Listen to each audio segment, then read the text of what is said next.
देखो, stock market में हम लोग जो है ना हर जगह पैसा लगाने लगते हैं इस उम्मीद से कि यहां से हमको जो है ना एक अच्छे रिटर्न बनेंगे। मगर थंब रूल ये है कि जो बात आपको समझ नहीं आती, जो चीज आपको समझ में नहीं आएगी, उससे आपका पैसा कभी नहीं बनेगा। डेटा की अगर बात करें तो पिछले 40 साल में लगभग हमारा सेंसेक्स जो है वो हर साल 10 से 15% के हिसाब से बढ़ा है। हाँ, ये यूनिफॉर्म नहीं है कि हर साल एक इतना ही बड़ा हो, लेकिन अगर आप एवरेज करेंगे तो लगभग इतना ही मिलेगा। और इसी से अगर आप फ्यूचर एनालिसिस करने की कोशिश करते हैं तो अगले 10 15 20 साल का जो टर्म है वो इसी रिटर्न के हिसाब से लगभग सेंसेक्स 1.5 लाख से 2 लाख को टच करेगा।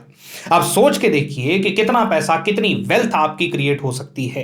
तो उसके लिए क्या करना जरूरी है भाई? देखिए, सबसे पहले तो इधर उधर बिना सोचे समझे पैसा लगाना बंद करिए। दूसरा, छोटे छोटे करेक्शन से डर करके स्टॉक मार्केट से भागना बंद कीजिए। और तीसरा, प्रॉपर रिसर्च और एनालिसिस करने की पूरी कोशिश करिए।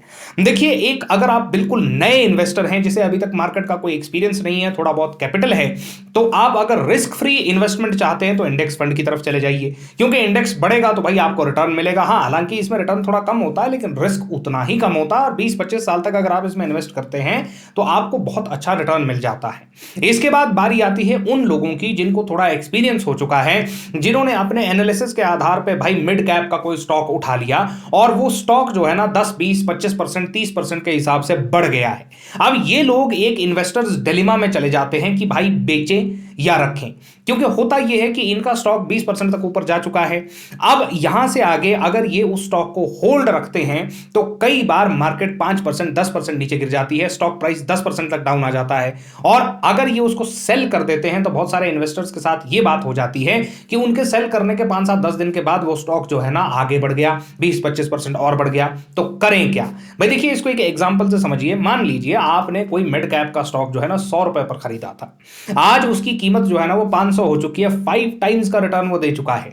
अब अगर आप एक ऐसे इन्वेस्टर हैं जो यहां पर पहुंचकर ये सोच रहे हैं कि क्या आपको सेल करना चाहिए या होल्ड करना चाहिए, तो ये बात समझिए कि भले ही आपका स्टॉक जो है वो 100 रुपए से बढ़कर के 500 तक आ गया है, लेकिन अब भी मार्केट के हिसाब से वो सस्ता ही है। तो आप उसको होल्ड करके रखिए, थोड़ा और एनालिसिस करके अगर आपको उसमें पोटेंशियल दिखता है तो आप उसको होल्ड करके रख सकते हैं, क्योंकि आप इसको सेल आउट करेंगे फिर आप एक दूसरा नया स्टॉक ढूंढने लगेंगे, फिर आप जो है ना उसी तरह का एनालिसिस करेंगे, फिर रिस्क लेंगे। उससे बेटर तो ये है ना कि आप जिस स्टॉक को जानते हैं उसी में बैठे रहिए। आगे बात करते हैं एक और जगह जहां बहुत बड़ी बड़ी गलतियां होती हैं। वो क्या है? वो जगह है भाई, देखिए, हमने 100 वीडियोस देख ली, 50 हमने किताबें पढ़ ली अच्छे अच्छे इन्वेस्टर्स की, अब हमारे पास 10 फॉर्मूला आ गए हैं।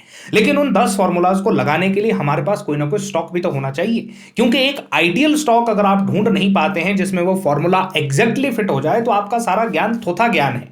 क्योंकि देखिए, कोई भी एक अच्छा स्टॉक है उसमें आपकी वैल्यूएशन अच्छी होनी चाहिए, मैनेजमेंट अच्छी होनी चाहिए, स्टॉक प्राइस उसका ठीक होना चाहिए और आरओआई भी होनी चाहिए। अब मान लीजिए सब कुछ ठीक है और ओवर प्राइस स्टॉक है तो आपका फॉर्मूला फिट नहीं होगा ना। ये सारी चीजें अगर आपको किसी स्टॉक में मिल जाती हैं तो आप उस स्टॉक को मल्टी बैगर स्टॉक मान करके अपने पोर्टफोलियो में रख सकते हैं और बहुत अच्छा रिटर्न जनरेट कर सकते हैं। आखिरी चीज जिसको हमें आज की वीडियो में डिस्कस करना है वो ये कि मार्केट को टाइम करने से ज्यादा इंपॉर्टेंट है मार्केट में टाइम देना। क्योंकि कोई भी आदमी अगर मार्केट को टाइम करने की कोशिश कर रहा है तो या तो वो झूठ बोल रहा है या फिर वो भगवान है। मार्केट को अगर आप टाइम देंगे, 10 साल 15 साल का टाइम देगा, तो मार्केट आपको वेल्थ वापस रिटर्न करेगी। तो आज की वीडियो में डिस्कशन यहीं तक करेंगे। अगर अच्छी लगी हो भाई तो सब्सक्राइब और लाइक करना मत भूलिएगा।